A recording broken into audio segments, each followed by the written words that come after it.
je m'appelle Dominique Loget, je m'occupe en fait du prix photographique, j'organise le prix photographique de la Fondation des Treilles.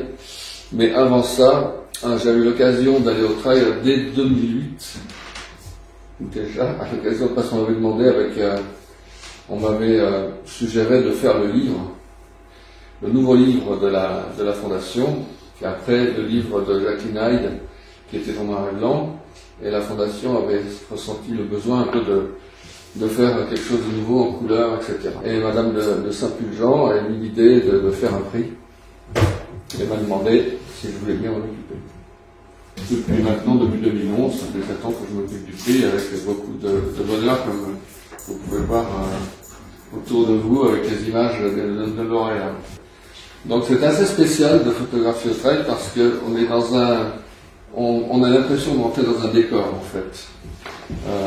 Le paysage a été complètement construit par Henri Fisch et Madame Brunner.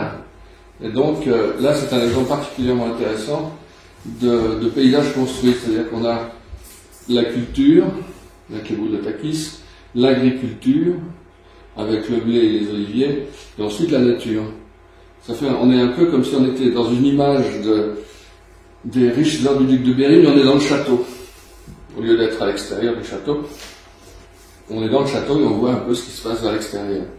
Et tous les paysages de Treilles ont été construits comme ça. Alors là, c'est aussi un paysage de Treilles, évidemment. Mais là, ce qui m'avait surtout frappé aussi, il y a une autre chose qui est très intéressante au Treilles, c'est la lumière.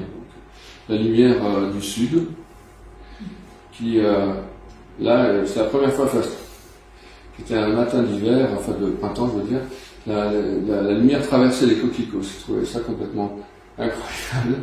D'habitude, je photographie pas les coquelicots, mais là, je trouvais que la lumière, la qualité de la lumière était assez incroyable. Donc, j'ai fait cette photo qui est aussi dans le livre.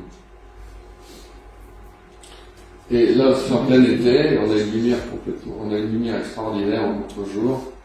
Et là c'est très pictural effectivement, c'est aussi, on dirait que la lumière c'est un peu le couteau du peintre qui va poser ces taches de couleur sur la toile. Mais c'est pas simplement ça, donc les paysages des Treilles, il y a aussi un ordre qui a été créé. Et là je me suis aperçu de cet ordre quand j'ai fait cette photo-ci. C'est-à-dire qu'on a une composition aussi non seulement dans la profondeur, mais aussi dans la verticalité, avec les cyprès qu'a planté Albonner. Donc en faisant ces paysages, la principale difficulté, c'est de faire des photos intéressantes par rapport au paysage. Donc il faut essayer de recomposer l'image pour que naisse quelque chose qui soit un peu différent. Et là, ça m'a fait penser, quand je pensais à ce que j'allais vous dire, à la composition d'image. En fait, les fenêtres du domaine sont aussi des ouvertures sur un paysage. Et cette fenêtre est particulière parce que c'est la fenêtre de la chambre de François Chen, qui était venu au Treilles, et dont il a fait une description dans une lettre de remerciement. Mais effectivement, c'est ça, il décrit les branches des grands pins et la vue sur les monts. Donc là, j'ai eu l'occasion de photographier les maisons aussi. Celle-ci était particulièrement intéressante. C'est toutes des maisons qui ont été construites par un architecte qui s'appelle Pierre Barbe. Et ça, c'est l'atelier de Chouchanik Sefarian, qui est une femme peintre et qui a très longtemps vécu sur le domaine avec Albonner et qui peignait sur le domaine. Voilà, donc je trouvais ça intéressant parce que les fenêtres ressemblaient effectivement à des toiles, les fenêtres reflétant le coucher de soleil ressemblaient à des toiles. Voilà, c'est une autre approche aussi du mélange, toujours culture-nature. Là, c'est ce qu'on appelle la maison des sondes, parce que tout autour de cette maison, on voit, vous avez des sondes qui servaient à la famille Schlumberger pour rechercher le pétrole de manière magnétique et électromagnétique. Ça, c'est aussi une des caractéristiques du paysage de Trey, c'est-à-dire qu'on trouve des œuvres d'art partout sur le domaine, pour les photographies, pour les photographies. C'est une sculpture, c'est-à-dire elles ont été arrangées et plantées par Takis. C'est une œuvre de Takis faite à partir des sous de l'entreprise Schuller. C'est ça le jardin des sous. Une autre œuvre de Takis, toujours, c'est le boule, les boules de Takis, qui se trouve en face de la maison de l'Argentine et que vous avez vu tout à l'heure sur la première image. Qui faisait un peu le lien entre la culture et l'agriculture. Et là, c'était un autre point de vue. Là, on a une autre sculpture de Henri Laurens qui est à la maison de la piscine. Alors, toutes les sculptures ont été placées vraiment stratégiquement. Et on se demande, quand j'ai fait cette photo, je me demandais comment, si les gens qui avaient placé la sculpture ici avaient vu la relation de surface et de texture entre la sculpture et le paysage derrière. Je me demande encore, peut-être. Je pense que c'est quelque chose qu'ils n'ont pas forcément pensé, mais c'est quelque chose qui saute aux yeux maintenant en regardant l'image. Finalement, le Capricorne, que j'ai toujours essayé de photographier de face, mais j'ai jamais réussi. Parce que je ne sais pas pourquoi, parce qu'il y a beaucoup d'arbres derrière et ça n'a pas fonctionné. Mais en fait, en le photographiant de dos, j'ai trouvé beaucoup plus intéressant, d'abord parce que pour moi, c'est le symbole de la permanence. C'est-à-dire que le Capricorne est au-dessus du paysage de Trey et symbolise la permanence, l'immuabilité presque. Parce qu'on surveille son troupeau et on n'a pas une tête ne doit dépasser. Le domaine des Trey est un domaine donc, qui est inscrit au registre du patrimoine et qui, dans la mesure du possible, doit être, quand il y a des accidents naturels ou d'autres, doit être reconstruit comme avant, comme le désirait la fondatrice. Et ça va loin parce que même les mûriers qui meurent, on les remplace par des mûriers qui ont la même taille. Quand on change un arbre ou un olivier, on essaye de mettre un olivier qui a la même taille, etc. Et je me suis demandé, ça fait 10 ans que je vais là-bas, je me demandais toujours, mais est-ce que tu t'ennuies pas à faire les photographies du domaine? Parce que rien ne change finalement. Rien ne change. Et puis, est-ce que c'est confortable? Je dis oui, c'est très confortable pour un photographe. Parce que moi, on peut revenir. Et ça c'est quelque chose qui est très rare. Les conditions d'immuabilité, de permanence, comme ça, sont rares pour un photographe. Donc on peut revenir et on peut étudier, évidemment, le domaine sous différentes formes. Ce qui va faire changer le domaine, c'est ce que moi j'appelle les météores, c'est-à-dire les saisons, la neige, le vent, etc. Donc là, on a une photo d'hiver de neige. C'est assez rare, mais ça arrive. Et là, c'était particulièrement beau. Là, c'est l'automne, et ça, c'est les grandes vues qu'on a depuis le haut du domaine. Donc, toutes ces vues qui aussi, depuis le domaine, bougent très très peu. Il y a très peu de changements. Là, uniquement, tout ce qui fait changer le décor, en fait, c'est uniquement les saisons et les intempéries. Là, c'est la pluie, on ne voit pas très bien la pluie au printemps, donc on change de couleur, c'est tout de suite beaucoup plus terne, mais c'est le printemps. Mais il y a toujours ce champ de blé avec les oliviers, il est toujours là. On se dit, si je rate la photo cette année, je reviendrai l'année prochaine. Quand on a le privilège pour revenir l'année prochaine. Donc là, c'est un peu pour illustrer ces merveilleux champs de blé avec Olivier, qui est très particulier. J'ai vu qu'au Trey, ça, en fait. Il semblerait que ce soit une tradition grecque, mais je n'en ai jamais vu ailleurs.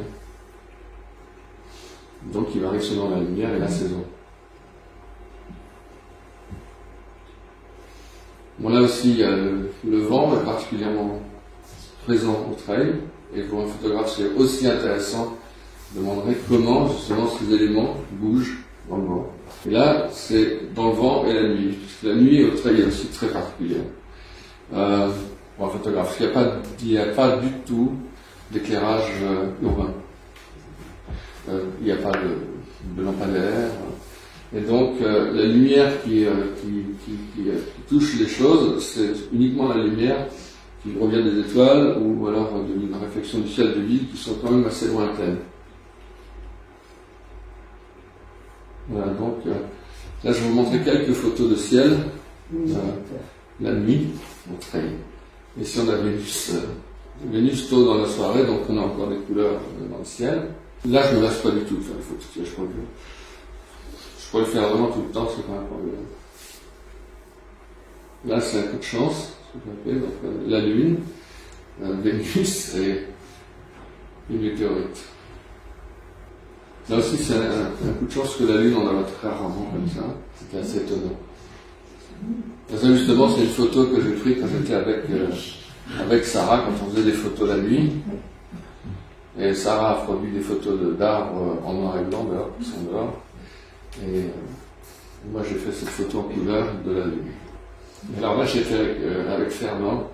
Fernand, c'est le cuisinier astronome, qui me dit, non, il y a des nuages, ça, on ne peut pas faire de photos. Je dis, mais non, Fernand, tu verras, on peut faire des photos quand même, parce que les nuages, ils passent très très vite par rapport aux étoiles, donc on arrive à faire des choses comme ça. Ou même l'année dernière, j'avais une condition particulièrement intéressante, on avait la Voie lactée, au-dessus des morts, et ici, les incendies qui était très forts à l'époque, quand j'étais au Trey. Enfin, moi j'ai commencé à faire des photos d'étoiles comme ça, vraiment au Trey. Est-ce que le téléobjectif vous force à voir, enfin, permet de voir des choses que vous ne voyez pas à la lumière? Oui. C'est pas tellement l'objectif, c'est-à-dire que la Voie lactée, comme ça, on va la voir, mais si on reste à peu près une demi-heure, trois quarts d'heure en regardant le ciel sans bouger. Le capteur numérique, lui, au bout de 10 secondes, va capter tout ça. Votre œil est obligé de s'adapter. Le capteur, non, va beaucoup plus vite. Mais là aussi, enfin, c'est... Voilà, donc je parlais de permanence et je parlais de temps, donc c'était surtout pour dire que quand on a le temps de photographier un endroit, et un endroit hyper protégé comme les Treilles, on peut aussi regarder d'autres choses que les grands paysages, que les maisons, que les sculptures. On peut regarder aussi les reflets dans l'eau. Et en fait, ça, c'est des reflets de ciel dans le petit ruisseau qui est dessous. Alors, c'est un tout petit ruisseau qui est en dessous de la grande maison, en dessous de la maison de la piscine, pardon. Et donc, là, on peut j'y retourne très souvent parce que c'est un peu comme avoir le ciel de la Voie lactée le jour. Ça nous donne des impressions comme ça. Ça, il y a un petit lac qui est particulièrement intéressant, qui a photographié aussi Sarah, là, il est reflet. C'est le lac, je me rappelle jamais du nom, mais je l'ai noté, c'est le lac de Bessoun. Le petit lac de Bessoun, c'est un tout petit lac, avec une eau particulièrement claire et intéressante. Et là aussi, je ne sais pas si j'ai été influencé, mais je pense que j'ai été influencé parce que j'avais regardé les livres de Braque, qui sont à la Fondation des Treilles, je les avais photographiés pour une exposition, et je sors sur le domaine faire des photos, et je tombe sur un oiseau de Braque reflété. Là encore, c'est toujours les mêmes reflets, donc là aussi, les saisons changent, les reflets. Ça, c'était en automne, évidemment, avec... c'est une impression assez folle de profondeur parce que l'eau est tellement claire que les branches qui tombent dans l'eau ici sont comme si elles étaient à l'extérieur. Ça donne une magie particulièrement intéressante. Là aussi, c'est un autre reflet, mais ça, je l'ai fait très très récemment parce que je m'occupe un peu de peinture chinoise. J'étudie un peu la peinture chinoise pour des raisons personnelles parce que je fais un expo en Chine. Et là, c'était une partie d'un rouleau que j'essaie de faire des rouleaux chinois avec des rouleaux comme les Chinois font, c'est-à-dire qu'on déroule le rouleau et on voit l'image qui apparaît au fur et à mesure. Et là aussi, ce petit lac avec ses reflets permettait d'avoir quelque chose d'assez abstrait, pas forcément un paysage classique, mais en déroulant, d'observer tous ces reflets sur ce petit lac. Et là aussi, c'était un moment où j'étais avec Sarah. Et nous, on a passé pas mal de temps. Sarah, on aurait pu le dire, mais elle n'est pas là, mais je vais vous l'expliquer. Elle est très... Elle prend beaucoup de temps. Elle cadre très très longtemps. Et elle fait des petits pas, à droite ou à gauche. Vraiment, ça dure très longtemps. Et je me demandais si elle avait un problème, ou si elle était coincée, ou si... Et j'ai dit, Sarah, ça va? Elle me dit, mais non, je cadre. Et elle faisait des photos comme ça, très très très très doucement, très très patiemment. Et le plus drôle, c'est que quand elle travaillait avec son Polaroid, elle tire, vous avez vu les résultats, c'est un peu tout taché, comme ça. En fait, c'est des vieux Polaroids qu'elle utilise. Et elle laisse le Polaroid se développer trop longtemps. Par contre, ils doivent pas se toucher. Alors, elle a un Polaroid comme ça. Il y en a un autre ici, qui sèche. Et encore un autre. Et l'appareil photo. Et ça, elle tourne comme ça. Et ça, est-ce que tu veux que je t'aide? Donc, ah non, tu tiens pas les Polaroids, tu vas les faire toucher. Ça va, ils vont pas avoir les bonnes tâches. Voilà. Donc, ça, c'est une petite variation sur comment on travaille ça. Toujours le même lac, là, c'est beaucoup plus. On peut faire quelque chose de beaucoup plus mystérieux aussi, de plus étrange. Et ça, c'est. Pardon. C'est assez chinois, c'est vrai. Je l'ai fait dans la même période, mais il y a une lumière particulière et la couleur de l'eau est très particulière. Et en fait, ce qui est fou aussi, c'est que ce lac ne change pas. La branche qui est dans l'eau depuis 8 ans, elle est toujours dans l'eau. Elle est toujours là. Et en plus, j'ai demandé au jardinier, au gardien de ne pas y toucher parce que ça me sert. Ça, c'est un autre endroit. C'est un autre endroit d'Étreilles aussi où il y a de l'eau. Ce sont les lacs des réservoirs qui sont dans le bas du domaine, qui ont été créés, eux, pour avoir de l'eau en cas d'incendie. Et là aussi, ces réservoirs ont été... Et donc là aussi, il y a... Ce qu'on retrouve aussi, et c'est assez amusant, enfin, parce qu'on a toujours, quand on est au travail, une espèce de sentiment d'ordre et de composition naturelle. Et là, quand on voit ça, c'est vrai que tout s'arrange tout à fait naturellement. Là aussi, c'est le même petit lac, mais une autre saison où il y avait un peu plus d'eau. Tout se met en place naturellement. Et même les avions qui passent au-dessus du domaine, on a le bon goût de former des lignes qui sont intéressantes au niveau de la composition. Ça, c'est une image que j'aime beaucoup, c'est une image que j'ai trouvée par terre. Comme ça, on aurait dit que ça a été une composition d'une nature morte, mais les jardiniers et les gens qui travaillent sur le domaine avaient dû couper les herbes, ils ont laissé tomber ça, et comme par hasard, au trail, ça tombe comme ça. Donc, je ne sais pas si c'est de la magie, ou si le domaine est imprégné de toujours ce rapport entre la culture, la nature, quelque chose de très très fort, qu'on ressent beaucoup. En tout cas en tant que photographe.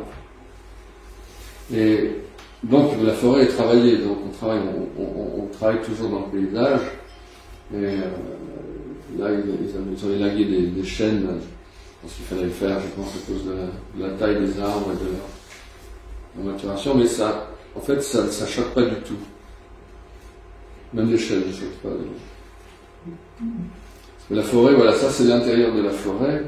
La forêt est quand même, c'est assez sauvage, mais le sol est toujours extrêmement bien préservé. Donc on a toujours l'impression que l'homme est toujours pas loin. C'est-à-dire même au centre de la forêt, qui est quand même, mais tout le sol est propre. Ça, pour des raisons de sécurité. Et ce qui est très particulier pour nous les photographes de trouver une forêt comme ça. Ça permet de dégager des lignes qu'on n'aurait pas pu autrement. Voilà. Et là aussi, toujours la culture et la nature. Donc là, au trait, ce qui est étonnant, c'est que soit c'est la nature fait écran à la culture, soit c'est la culture qui prend la place de la nature, mais c'est souvent une combinaison parfaite qui crée des paysages et des sensations qu'on ne trouve pas ailleurs. En tout cas, j'ai parlé avec des artistes qui sont passés, des dessinateurs, et ils trouvaient que c'était tout à fait vrai. Ça pourrait être l'emblème un peu de ce qui se passe au Treil. C'est le reflet des feuilles. Les arbres se projettent sur cet artefact. Et c'est tout à fait dans la pensée et l'esprit des Treil. Cette statue est en ce moment représentée au musée de la Vieille Charité, dans une exposition Picasso de Marseille. Parce qu'elle est très grande. Et donc là encore, mais ce qui est intéressant, c'est que même à l'intérieur des maisons, il y a cette introduction de la nature qui se superpose aussi à la culture, et à la collection aussi. Voilà, pour finir avec une locution, enfin quelque chose qui donne à penser par rapport à la photographie. J'aimerais citer Foster, qui, dans son livre Aspect of the Novel, parle d'une discussion qu'il avait avec une dame. Il parle de logique de cette dame, et elle n'arrivait pas très bien à comprendre ce que c'était que la logique, et elle dit à Foster, mais tout ça c'est des idioties, parce que comment voulez-vous que je sache ce que je pense avant d'avoir vu ce que j'ai dit? Et donc pour les photographes, c'est particulièrement intéressant.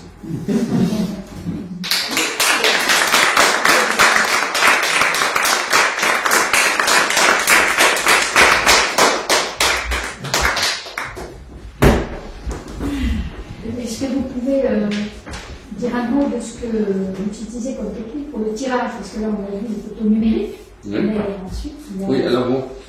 Et comme c'est un des aspects importants de la résidence photo. Voilà, c'est-à-dire que... vous avez des photos de Dominique tirées, donc vous pouvez dans l'exposition. Ce sont des tirages argentiques, ça Les tirages, ce sont des tirages numériques, comme presque la majorité des tirages de cette exposition. C'est-à-dire que, pour moi, c'est qu'il était important, quand on a conçu le prix, que les gens qui travaillent au Treil aient la possibilité de créer l'objet photographique. Moi, je travaille avec du papier fait à la main. C'est du papier qui est fabriqué en Sicile. Et j'imprime de manière numérique sur ce papier, ce qui donne un rendu quand même assez particulier. La surface sur laquelle on va poser les images est toujours très très importante par rapport à ce qu'on veut faire. Et ce que je me suis rendu compte, c'est qu'en ayant on a équipé les treilles, on a éveillé un peu nos lauréats au tirage, soit le tirage classique, soit le tirage numérique. Et là, on s'est rendu compte qu'ils produisent des choses qui sont un peu différentes de ce qu'ils auraient produit probablement s'ils s'étaient pas mis les mains dans le cambouis. C'est ce que je veux dire. Zlouban, par exemple, c'est la première fois qu'il fait quelque chose comme ça. L'expérimentation sur le papier pour moi est fondamentale. C'est la technique, oui, c'est la technique et puis aussi le rendu de l'image, parce que une image comme ça, évidemment, elle disparaît quand on en parle. Voilà, le problème avec les images comme ça, c'est qu'il n'y a pas de permanence. Et c'est complètement différent. C'est-à-dire que quand les photographes arrivent au Treil, ils disent « Moi, j'aimerais bien que ça ressemble à ce que j'ai sur l'écran », la première chose que je leur dis, c'est que c'est pas possible. Parce que de toute façon, c'est pas la même image, cette image. Ça, c'est de la lumière qui est projetée, alors que sur un bleu papier, c'est de la lumière qui est reflétée. Donc là, c'est complètement différent. Et vous travaillez sur les couleurs aussi. Voilà, on travaille j'essaie enfin, ils sont souvent aussi aptes que moi à travailler. Ils connaissent bien leur métier, hein, c'est pas ce que je dis, mais simplement, il y a toute une génération, et particulièrement en France, où les photographes n'ont pas touché à leur tirage, ils n'ont pas fait leur tirage. Et c'est devenu une espèce de c'est pas une mode, mais c'est quelque chose, c'est devenu une tradition. Voilà. Les photographes ont leur tireur. Alors soit parce qu'ils n'ont pas le temps de le faire, je comprends dans le cas de Cartier-Bresson, mais il y a d'autres photographes des plus jeunes qui certainement auraient le temps de le faire. Et ce qu'ils trouvent au trail, c'est une manière d'apprendre. Avec deux laboratoires. Avec deux laboratoires, il y a un argentique et un mine. Et vous avez des techniques particulières, pas seulement le papier. Non, mais j'ai des techniques, c'est des techniques que je connais, disons, c'est le tirage de platine, que ce qu'on a fait avec Sarah, ce qu'on a fait avec Anaïs ou même Sophie Zénon, j'aurais montré comment on tire avec le platine, mais ce sont des techniques anciennes que j'ai eu la chance d'étudier aux États-Unis, enfin, c'est surtout là qu'on les étudie. Et maintenant, il y a un regain d'intérêt pour ces techniques, d'une part parce que je comprends pas, il y a une espèce de nostalgie pour l'argentique, qui n'est pas forcément justifiée parce que tous les photographes maintenant numérisent leurs négatifs et font des tirages numériques. Donc ça sert à quoi? Autant commencer directement avec le numérique. Parce que le résultat va de toute façon être différent. Mais aussi parce qu'on redécouvre grâce au numérique la fabrication de négatifs. On fabrique des négatifs avec des imprimantes numériques. Et là, on arrive à faire, avec des techniques traditionnelles, des tirages particulièrement intéressants au niveau de la taille et du rendu, parce qu'on contrôle parfaitement le négatif. Parce qu'on est obligé de le faire en contact. C'est ce qu'on a fait avec Sarah et c'est ce qu'on a fait aussi avec Anaïs et Sophie. C'est que je leur ai montré comment ça fonctionnait. Et le fait de voir comment ça fonctionne et le fait de se rendre compte comment ça se passe sur le papier, mais aussi de prendre une décision soi-même, parce que quand on parle à un tireur, il y a une distance, il y a de toute façon quelque chose qui se passe, il y a une interface qui est là. Et quand on fait tout seul, on arrive à donner plus son empreinte. Et avec Claudie, on a travaillé ensemble. Claudie, c'est quelqu'un qui est extrêmement, il sait exactement ce qu'il veut. Mais, c'est-à-dire que moi, je connaissais suffisamment bien son boulot aussi pour que ça se passe très très bien. Pour lui, c'était pas évident. Donc, Claudie Dubain, parce que la première fois qu'il utilise du numérique et la première fois qu'il faisait un travail comme ça, surtout la nuit.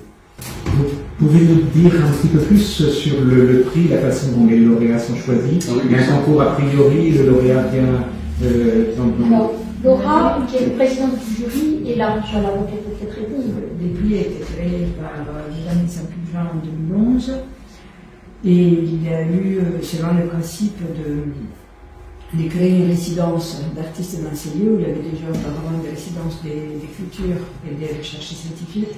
Donc ça s'est ouvert à l'image en 2011 avec une première, le principe d'avoir un jury, guidé par un président du jury qui était Agnès Bouillon-Saint-Cyr, qui était à l'époque inspectrice au ministère de la Culture pour la photographie, et qui a été un mandat pendant 3 ans, et il y a eu une première vague des lauréats et des résidents. Donc vous pouvez voir justement dans cette pièce, vous pouvez peut-être allumer aussi, peut-être allumer si vous avez terminé. Manuela Marquez, Véronique Elena et Rêve Baladi, qui étaient les premiers lauréats avec Mark Lyon et Morgan Lesler.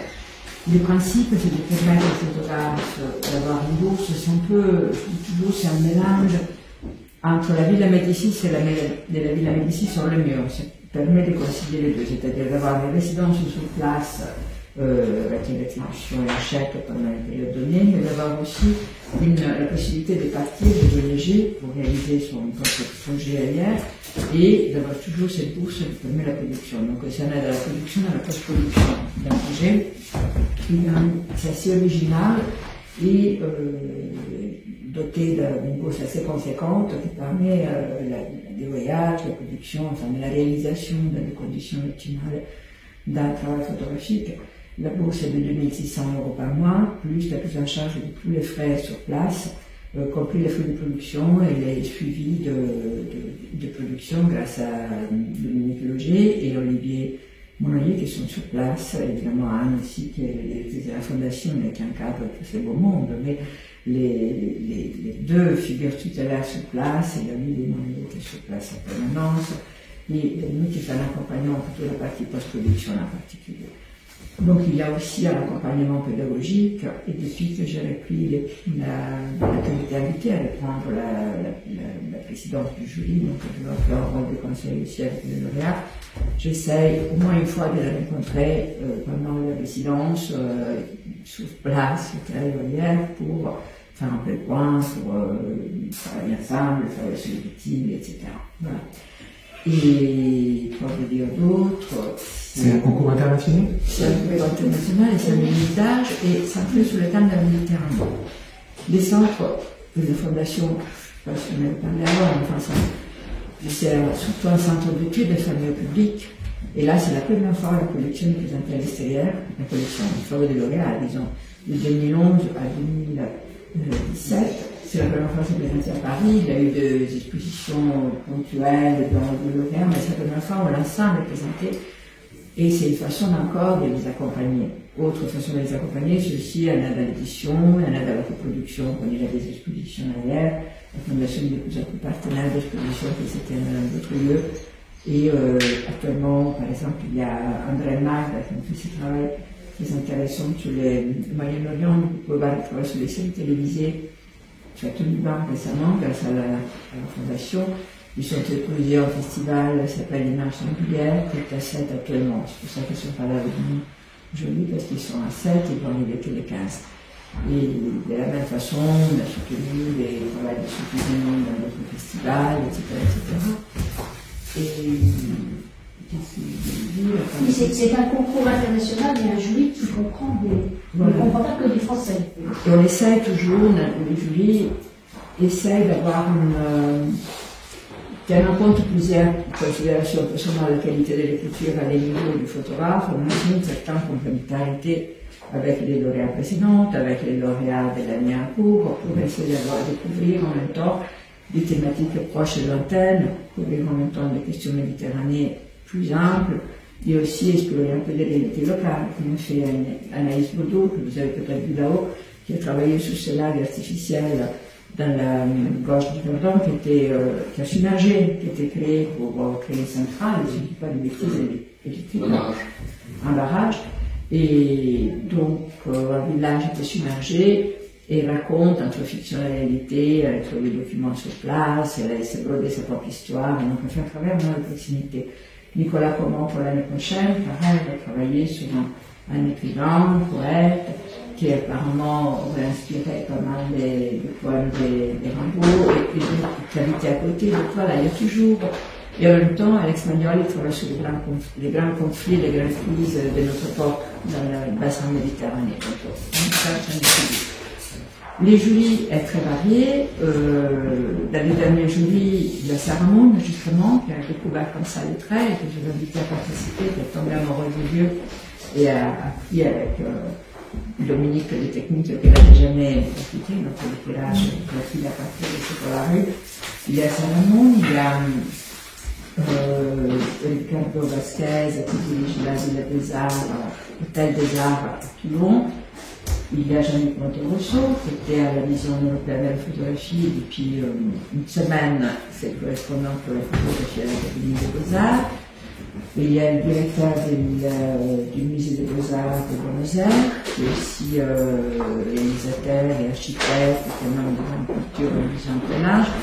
Et ça nous intéressait aussi d'avoir, voilà, et il y a le directeur des arts, des Rabat et des Casablanca. Donc ça nous intéresse aussi de ne pas avoir un jury uniquement français et européen, mais aussi d'explorer la question de la diaspora, comment la Méditerranée est vécue de l'autre côté de la mer. Et les dossiers, c'est quoi? C'est un projet sur ce qu'ils vont faire s'ils sont lauréats, et épaulé par un certain nombre de photos qu'ils ont déjà réalisées? Oui, c'est ça.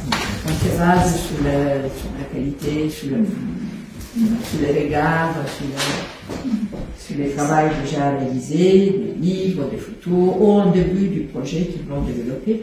L'enjeu, c'est de ne pas soutenir des projets déjà terminés, c'est-à-dire on ne peut pas se limiter à la post-production, c'est important, mais on essaye d'aider vraiment la production de quelque chose qui autrement n'aurait pas moyen d'être. C'est un peu ça. Non, je crois. Oui, c'est un soutien à la création, donc c'est la même chose pour la résidence d'écrivains. Les écrivains sélectionnés par la résidence, on a un ici. C'est des gens qui ont déjà publié, mais qui présentent un projet d'écriture. Donc c'est la même chose pour les photographes. Ils ont un portfolio, mais ils sont sélectionnés sur un projet de réalisation. Et la différence entre les écrivains et les photographes, c'est que les photographes, on leur demande de travailler sur la Méditerranée, alors que pour les écrivains, c'est libre. L'idée très fondatrice de la Brumaire, c'est que les traits, c'est un lieu de rencontre aussi. Nous avons cette idée de la rencontre entre les chercheurs et les artistes, entre la nature et les hommes, entre les paysages et les idées, et entre l'art aussi et les hommes. Et donc l'idée, c'est que nos séminaires mélangent les disciplines, mélangent les générations, mélangent les nationalités, et nous espérons, comme il y a plusieurs choses il y a toujours plusieurs choses qui se passent simultanément au CREI, un séminaire de recherche, une résidence d'écrivain, une résidence de photographe, un séjour d'études,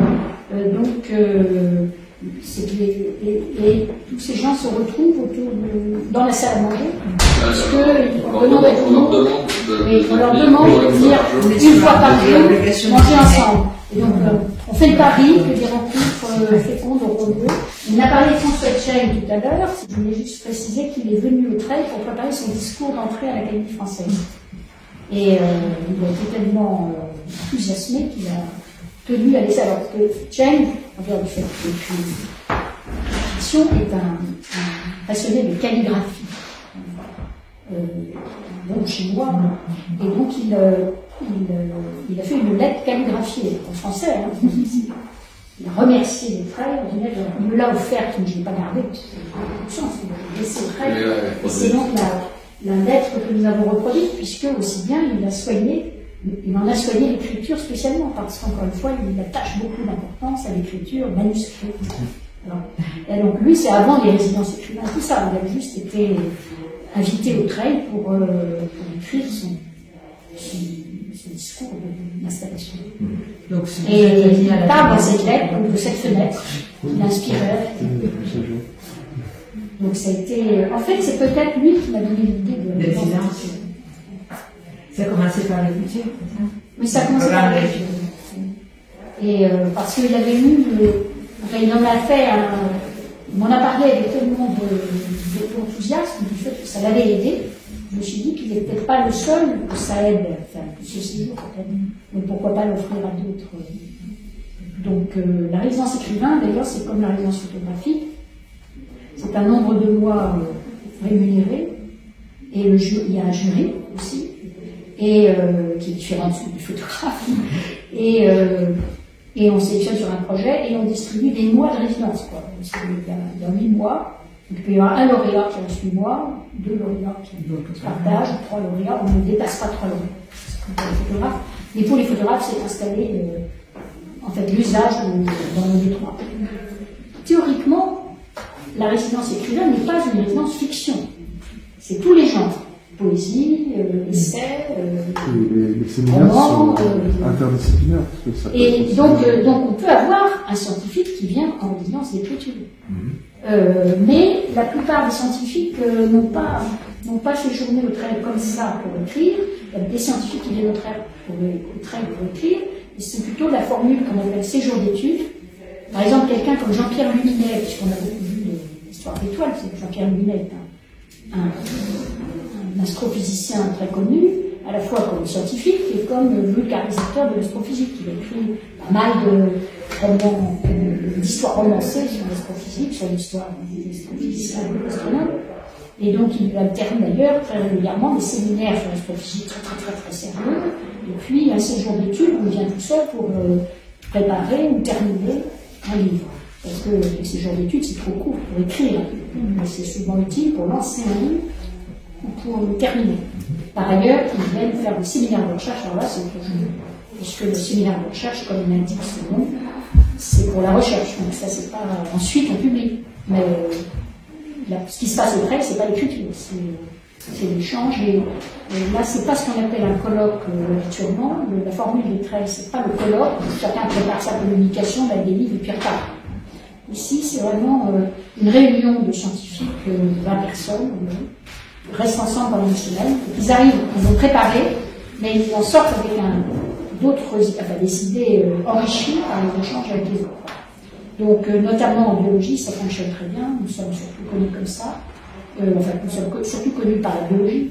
La réputation internationale des traits, c'est plutôt la biologie. Parce que, justement, le séjour permet de faire avancer la réflexion de chacun. Là, pour le coup, les gens jouent un rôle déterminant. Et puis ensuite, ils publient dans les revues à côté. Sur les sciences humaines, on essaye de créer la même dynamique,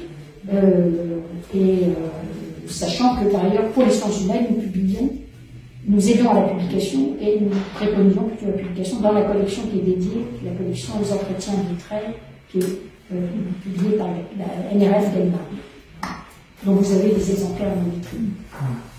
Mais c'est dans un deuxième temps, la publication. On ne sort pas du colloque avec une publication. Oui. L'idée, c'est quand même que les échanges permettent, encore une fois, d'enrichir. Alors, il y a quelqu'un qui utilise beaucoup ça, son propre avancement du truc, c'est Régis Debray, puisque Régis Debray, quand il vient au Trail, il revient en septembre, on en sort avec deux publications. La publication du séminaire, qui est faite la plupart du temps dans sa revue, qui s'appelle Biologie, et Debray en sort aussi avec un livre, qui signe lui. Donc, par exemple, vous avez le livre qui s'appelle Fraternité, qui fait parler de lui, il est sorti d'un séminaire qui s'appelait Le nouage du monde. Alors, ça, c'est typiquement médiéval, c'est-à-dire la réflexion sur le groupe. Donc, il a fait ce séminaire sur le fonctionnement des groupes, ce que donne le fonctionnement des groupes, et il en est sorti avec Fraternité. Le lien entre les deux sujets, évident, mais voilà, on voit que Régis a sorti lui-même de ce séminaire une réflexion. L'autre exemple de livre de Régis sorti d'un séminaire de Trail qui a été publié d'une part, et ça donne ensuite à l'autre de Régis, c'est L'éloge des frontières. En fait, un séminaire de Trail s'appelait Les frontières, donc qui a étudié tous les phénomènes des frontières, qui a été publié dans la biologie, mais Régis a fait un livre qui s'appelle L'éloge des frontières, et qui est tout ce qu'il a tiré de ce séminaire. À titre personnel, je cite ces deux livres qui ont beaucoup fait parler d'eux. Un peu plus, je veux dire, que les actes des séminaires eux-mêmes. Mais bon, voilà, après tout, c'est comme ça que fonctionnent les trails. On n'est pas seulement un lieu d'accueil, si vous voulez, du colloque, mais un lieu de recherche. Donc, chacun réagit à ça de façon différente. On dit que les biologistes, l'un des concepts nés au trail, c'est Luca, l'idée de. Alors là, on n'est pas dans le même domaine, mais l'idée du premier humain, comment on détermine le premier humain. Donc, mais une série de réflexions. On commençait quand le séminaire de Trail? Du vivant de la première. C'était l'activité qu'elle avait développée, ça. Oui. Et il y a eu un premier séminaire sur l'architecture, le deuxième a donné le livre Modernes Arcadies, qui sera présenté demain, mais le premier séminaire sur l'architecture s'est tenu avec Renzo Piano, avec des très grands architectes du vivant d'Anne Grener. Et c'était déjà, il avait déjà considéré que la réflexion sur l'architecture avait devenu aussi ce lieu, qui est un grand lieu d'architecture et qui s'est bien protégé le monument historique au titre de l'architecture du XXe siècle. Grande architecture.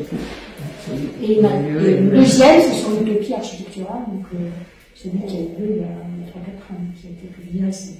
Voilà. Donc, mais l'écriture et la photographie, et ce que nous faisons sur le livre, c'est plutôt l'idée d'aider la création. Parce que c'était l'autre grande idée de venir à la recherche et de la création. Et c'est pas les processus analogues dans les deux, notamment les effets de groupe, etc., mais c'est pas la même chose. Voilà. Bon, pardon. Merci. C'est captivant. Merci. Bien, merci beaucoup de nous.